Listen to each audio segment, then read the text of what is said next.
जहाँ की बच्चियां अमर्यादित रहती हैं, जहाँ की बेटियां बहुएं माताएं अमर्यादित, जिनका पहनना ओढ़ना गलत होता है। शहरों में चले जाओ, फटे कपड़ा पहन रही हैं, घोंटू पहते फाड़ रहा क्यों है। जहाँ से मौका मिल जाए वहीं से फाड़ लेती हूँ कपड़ों को।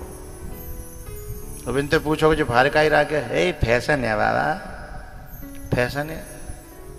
तो जहाँ की नारियां अमर्यादित रहती हैं, जिनका पहनना ओढ़ना अमर्यादित है, जिनका बोली भाषा भी अमर्यादित है, जिनका देखना भी अमर्यादित है, वहां कलयुग का निवास रहेगा। हैं? भाई जब सीता जी के लिए लक्ष्मण रेखा बनाई लक्ष्मण जी ने, तो उन्होंने ये कहा था इसके अंदर रहना, रावण नहीं, रावण के बाप दादा आ जाएं, कोई बाल वांका नहीं कर सकता है।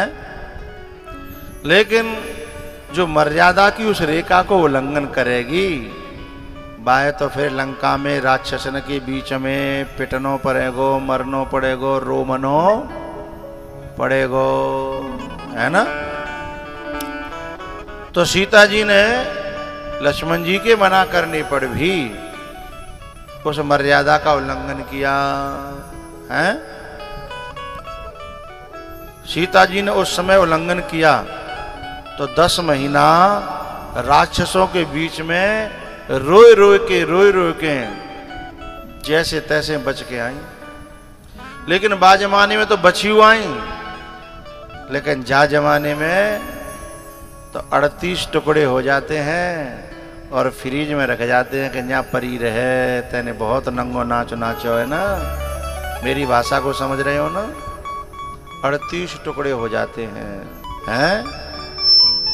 लेकिन जिसने 38 टुकड़े किए हैं वो पहले कोई खूंखार रूप में थोड़े पेश भयो होगा, बड़ा मासूम, बड़ा अच्छा, बड़ा प्यारा है, सोना बेबी रहा होगा, है यानी क्या क्या रहा होगा। लेकिन जैसे वो अपने रूप में आया होगा तब बाकी समझ में आई होगी, तब चीखी भी होगी, चिल्लाई भी होगी, रोई भी होगी, पुकारा भी होगा, हैं? आवाज तो दी होगी पर हमने न सुनी होगी। क्योंकि जब माँ बाप आवाज देते हैं तब वो भी तो नहीं सुनती है ना कि बेटा ऐसा मत कर। भाई आवाज देता है तब वो भी तो नहीं सुनती ना कि बहना ऐसा मत कर। गुरु आवाज देता है, ग्रंथ आवाज देता है कि नहीं बेटा ऐसा बोलो बोलो मत कर। उसने किसी की सुनी तो फिर अब उसकी कौन सुनेगा, है ना। सीता जी भी चीख चीख के रो के पुकारती हैं, हा रघुनंदन प्राण प्रीते, हा रघुनंदन प्राण प्रीते, तुम बिन जियत बहुत दिन बीते। लक्ष्मण जी भी तो आवाज दे के गए थे कि इससे बाहर, इससे अंदर है तो जिम्मेदारी मेरी है, इससे बाहर है तो तुम जानो तुम्हारो काम जानो। बच्चियां मेरी भाषा समझ रही हैं ना। एक मर्यादा की लकीर होती है, जैसे बाप बनाता है, माँ बनाती है, गुरु बनाता है, ग्रंथ बनाते हैं, और उसे जो उल्लंघन करेगी वो रावण के चंगुल में फंस जाएगी, हैं।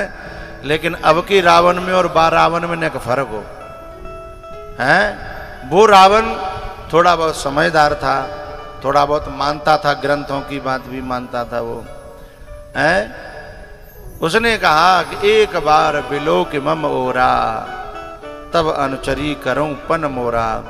बोले मैं जब तक तेरी परमिशन नहीं पाऊंगा मैं तब तक तुझे छूऊंगा नहीं, वो रावण कहता है, हैं। लेकिन अब का रावण कहता है कि छूऊंगा भी और काटूंगा भी, हैं, और काट करके तेरे 38 टुकड़े करके फ्रिज में रख दूंगा। ज्यादा बकवास करी तो अब वाने समझी कि मेरो भैया न्यो है, मेरो बाप न्यो है, मेरो चाचा न्यो है।